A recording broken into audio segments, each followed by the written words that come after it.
Hi, and welcome to Winner's Corner. This Sunday, we have a Grand Slam 75 round coming at us from Solvalla Racetrack in Stockholm. And Mike, what is this round offering us? Pretty even fields in several of the legs on the Grand Slam 75. It's really important to keep in mind that all horses are required to wear shoes all around. I think that could really be to the minus of a couple of the favorites.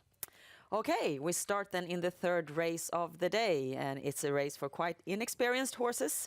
What do you suggest here? Full distance it is. Yeah, you have a horse in this race. You're training number 6, and that's going to be a very clear favorite here. So I'm going to go against this favorite. I think number 8, Alvina Warrior, offers good value for money. The horse has raced quite good and is improving with every race. Last time put in a strong performance at Solvalla, started off from a bad post and really raced fast the last lap there.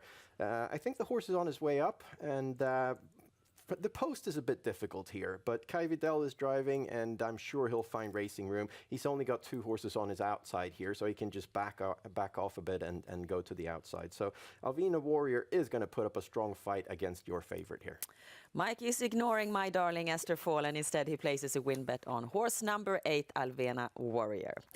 We move on then to the preluding Grand Slam 75 race. That is race 5, and it's carried out over long distance, 2,640 meters. Tell us about this race. I think number 4 will be the favorite, but my winner is going to be number 2, Alan Wadd.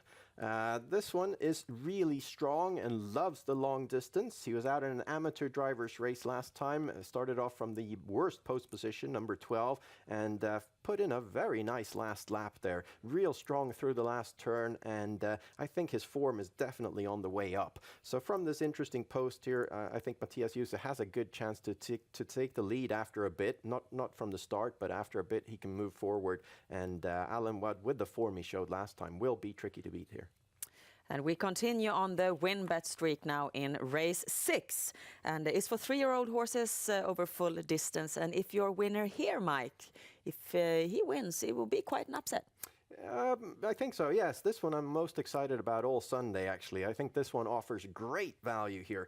Number 9, Exclamation Mark, moves down in class quite considerably. This is a really, really promising 3-year-old. Last time was out on the V75 against much tougher opponents than this, and finished quite good there as 4th.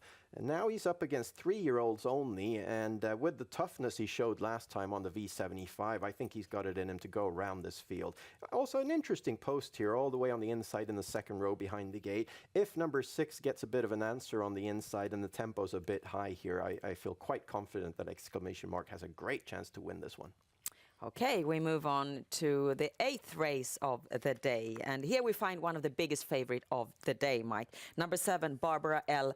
Hanover. How do you want to treat her? I think she'll win this one. She's been so impressive, and she always races with shoes all around, so it won't be a minus for her. Last time she finished very strong on a very difficult track there, and through the last turn it looked like she was never going to be able to win that one, but very nice finish there. So I think Barbara L. Hanover will win this one, no matter what kind of trip she gets. But to get the odds up, I'm going to go for a Quinella along with a real outsider. Number 8, Pablo Andover, offers good value. Very tricky post here all the way on the outside, but he is a very strong horse, and he's always underrated. Last time he was out on an amateur driver's race at Solvalla and finished very nicely, could come in second there. Showed good form. Always finishes strong. He's a tough and determined horse who can do work on the outside. So with the slightest bit of luck here, I think we're getting good odds on this Quinella. And that means that in race 8 we have a Quinella with horses 7 and 8. We move on to the daily double, and normally we find it in races 10 and 11. Of course, this Sunday is no exception. DD1 is a race for 4-year-old mares, Mike. And what have you singled out for us here? The one that's been most impressive is number 4, Sugar Brodda.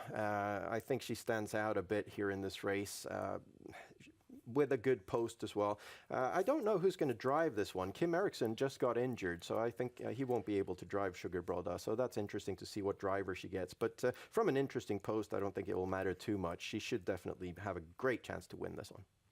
DD2, it is a sprint race, and the question is if you manage to solve this one for us as well. Yeah, unfortunately, it's going to be the favorite. I think number 10, Vida Loca B, stands out in a class on her own here. She's tougher than the rest, and at first I really tried to find reasons to go against this favorite, but in the end, I just couldn't. I think she'll win it. So, as almost always, Mike gives us a single combination for the daily double this Sunday.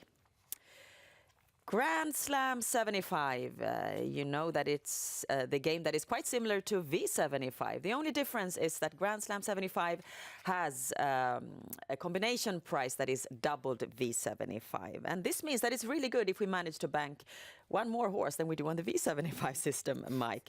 And let's take a look at your system. We can see it here. You have 3 bankers.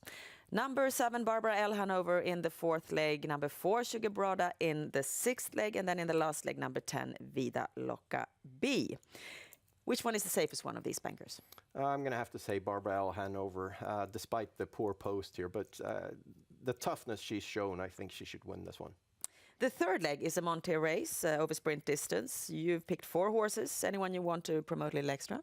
Well, it's going to be exciting to see Undine, number 8. We'll see what she can do in the Monte sport.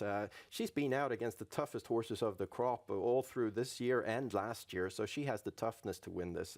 And I think she'll be a bit overlooked since it's her debut in the Monte. And the 5th leg is a race for mares. Let's also get a short comment there from you on your choices here. Yeah, here I was thinking about banking number 2, Mari Silvio, and that could be a possible banker. She's got a great post, and I think she's got a great chance to win. But in the end, I decided that Sugar Broda, Vida Loca B, and Barbara were better bankers. So quite a number of horses, but Mari Silvio definitely the one that deserves to be favorite. 320 combinations are what we have for this Sunday's Grand Slam 75 system. Of course, you find all additional information about Swedish trotting and horse betting at our website, swedishhorseracing.com. And with that, we wish you the best of luck with your bets to Solvalla Racetrack this Sunday. Bye-bye.